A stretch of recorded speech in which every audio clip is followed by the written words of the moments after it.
Okay, why am I doing this? A while ago, I got a pen. This is a Bluedew pen. Um, and I almost didn't get it because of certain reviews out there. Now, what I want to do with this is basically go through what this pen is, do a quick review on it, specifically the nib. And I also want to go through how to actually write with this. Because this pen, I mean, the body is great, the quality is great, it looks great, it's a good pen, right? But the innovation that it has is the nib. And the problem with innovating is that some people will like it, some people won't. But in this case, people who don't seem to like it are also the people who don't quite know how to write with something like this.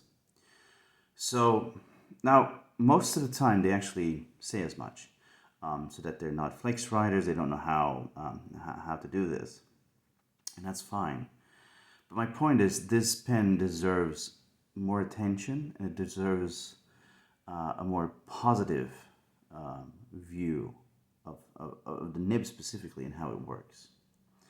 So the pen itself, quality is good. Materials are nice. This actually looks, it has some depth to it. This is the emerald one. I like it. I got it a couple of weeks ago, and I've been writing a ton with this. I did turn this into an eyedropper. The reason for that is because I just wanted to have more ink because I do a lot of writing. Writes well. In this case, I added just normal standard black ink. I think it's Waterman's. And I'll add a drop of water, a couple of drops of water to it. And the reason I do that is to make it a bit drier, right? So if it skips, it's not a pen, that's the ink in the way I do this. Why do I want it dry? When I take notes, I want to make sure that I can just, put the paper away so it doesn't have to dry. So I'm going to do this in two parts. First, let's look at writing with this. How does this write? What's the nib like? How does it feel? Then I want to actually go through how to write with something like this, right? So what's important to realize is in this case, so I'm just going to write down a name as people should do, So I wouldn't, once again, so don't mind the skip here.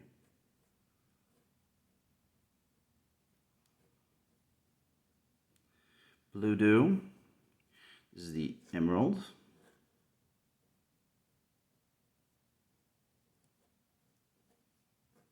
So, and you can actually hear the nib. It has feedback.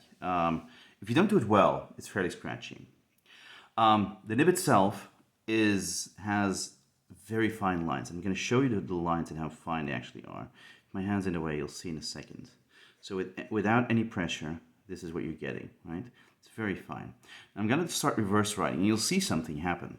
So when I do this, once again, it's very fine line. That's nice, right? What happens too is when you go this way, you see it's actually a lot thicker.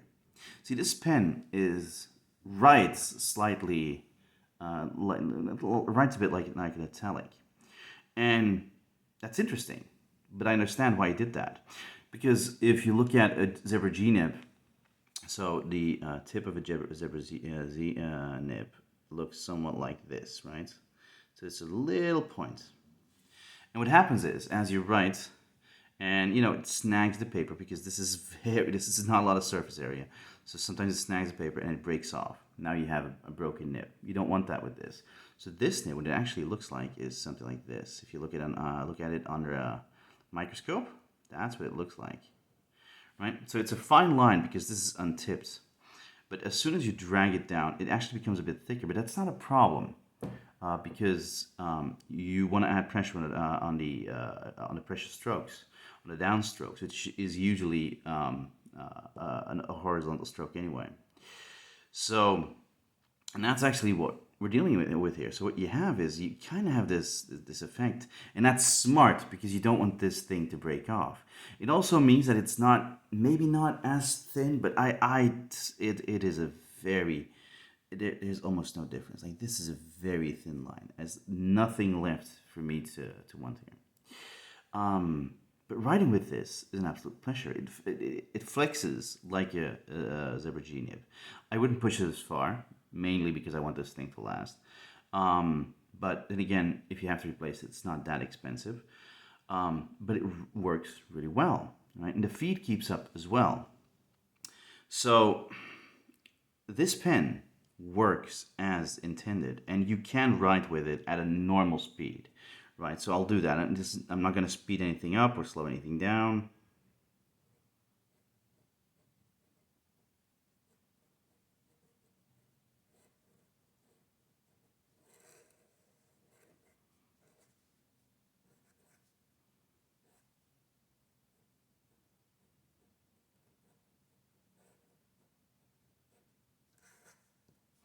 So this is written actually slower than I would normally write, and it's also written larger because it's on camera, and I want people to actually, be able to see this thing. Because normally I would write a lot slower, a lot smaller than this. So no, this pen writes, and it writes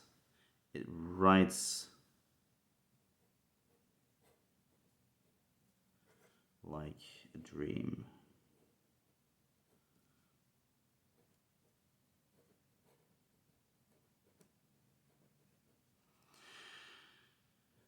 Right, you see thick fat lines if you want that. Normally I don't go as far as this, but with a larger text I would. So you see this little skip here. Once again, this is also a kind of consequence of this, so you have to keep in mind as you write with this. If you turn this nib too much on the side, it will stop writing, which is normal because now this is misaligned. So that's a consequence. You don't have that problem with the Zebra G nib. You do have that with this nib. But once again, what you get in return, if you just keep it flat, just keep it going, you have beautiful lines. And this is just daily driver ink. Now, second part, how to write with something like this. You will notice that this paper is not the first one directly on the table. The reason I do this is I want some additional springiness from a stack of papers below. And the reason you want that is because as you go up, right, because this is not tipped, you want to basically almost not touch the paper. It's almost as if I'm not touching this paper, but this paper is touching my pen, right? So as I try to do this faster, I'm going to go, I'm actually not touching it. It's the paper that touches against my nib. And I'm using that to make sure that should I not regulate my pressure very well, like for example here or here, if I don't do it well, at least I won't be punished with like snagging the paper. So what you do is, first of all, you get a cadence, right? So as you write, so I use words like amazing. So you can tell as I'm writing this, I go up, down, up, down, up, down, up, down. And it's a rhythm, right? And you can write fairly fast with this. Now, normally I write smaller with this because otherwise I would go through too much paper and it doesn't need to be that big. But in short, that's what I would say. This nib does what it's supposed to do. It's responsive, right? So it snaps back quite fast. Not as fast as its G-nib, right? But it snaps back a lot faster compared to a fountain pen revolution nib. If you're just getting started with flex, get a fountain pen revolution nib. Revolution nib. I don't recommend the pens, so I mean they're fairly good.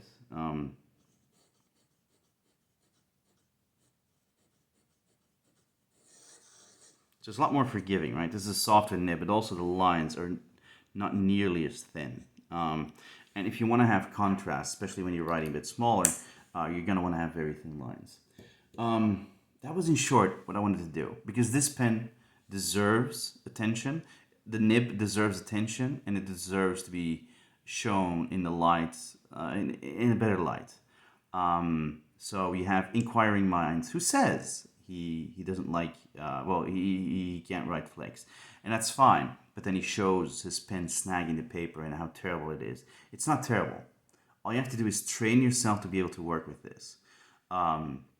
So, and most admit the fact that they don't. Some actually aspire to. For example, Hemingway Jones.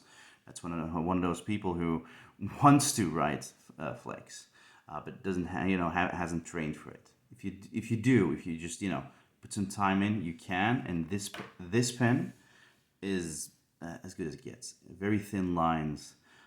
It flexes beautifully. Yes, Jeffrey did an amazing job with this.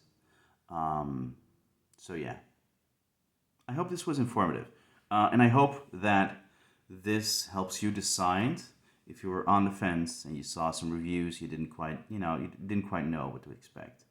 I hope this helps you decide and be like, okay, I can buy this pen because you can. It's not too expensive, and the best thing is, should you overflex the nib, you can bend it back yourself. But if you can't repair it anymore, it's not that expensive to get a new one, which is to me a huge advantage, especially if you're doing flex. Sometimes you get a little excited and you do too much. It happens.